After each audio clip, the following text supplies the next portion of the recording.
में है और कब तक ये पटरी पर दौड़ जाएगी लगभग? बहुत ध्यान रख के, बहुत केयर के साथ, कई सारे safety features, passenger amenities, staff के लिए सुविधा, इन सबको ध्यान में रखते हुए वंदे चेयर कार, वंदे स्लीपर, वंदे मेट्रो और अमृत भारत, इस तरह की 4 ट्रेन्स का जो कॉन्फ़िगरेशन है, इसमें मॉडर्न टेक्नोलॉजी, सेफ्टी, लोको पायलट्स के लिए स्पेशल फैसिलिटीज़, जो सर्व करने वाले स्टाफ हैं, जो लिनन देते हैं या फिर जो फूड सर्व करते हैं, उन सब के लिए स्पेशल फैसिलिटीज़, ये सब ध्यान में रखते हुए नई डिज़ाइन के साथ चारों की चारों ट्रेन कॉन्फ़िगरेशंस बने हैं।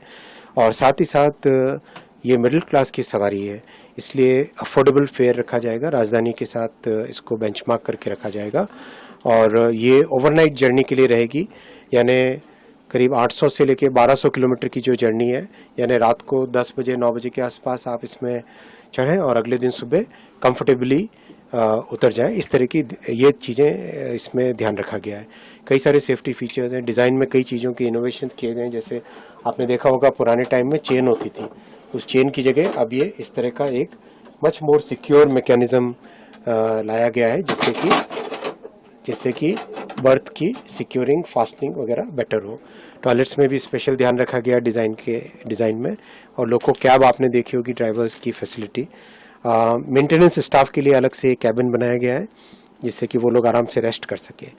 और एयर कंडीशनिंग, अंदर ऑक्सीजन का लेवल, हर तरह की चीज़ों पे बहुत विशेष ध्यान रखा गया और हर वर्जन में इम्प्रूवमेंट करते जाते हैं। अब इसका टेस्टिंग होगा, करीब 1.5 से 2 महीने टेस्टिंग चलेगी और करीब 3 महीने के बाद में ये सर्विस में आएगी। सिक्योरिटी फीचर का खास तौर पर सब ध्यान रखा गया है। कई जगह, हर जगह सेफ्टी फीचर्स लाएं, इसमें कवच प्री फिटेड है, प्लस जो कपलर्स की टेक्नोलॉजी वो और नई टेक्नोलॉजी लाएं। एक इम्प्रूवमेंट हुआ था वंदे चेयर कार में, और उसके बाद में नेक्स्ट इम्प्रूवमेंट हुआ अमृत भारत के कपलर्स में। जो अमृत भारत में कपलर्स लगे वो कपलर्स इसमें लगाए गए हैं।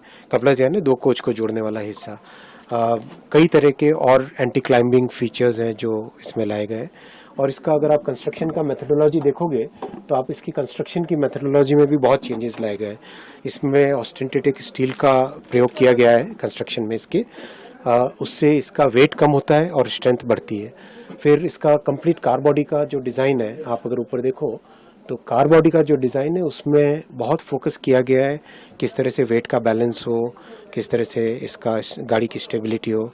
और जो बोगी होती है, यानी व्हील और ट्रैक के बीच में जो पोर्शन है, मैकेनिकल पोर्शन है, वो सारा बोगी की डिज़ाइन में भी बहुत विशेष ध्यान रखा गया, जिससे कि वाइब्रेशंस और नॉइज़ लेवल ट्रेन के अंदर बहुत कम होगा। यानी एक तरीके से अगर आप इस ट्रेन को कंपेयर करोगे वर्ल्ड के बेस्ट ट्रेन्स के साथ तो उस बेंचमार्क में आएगी।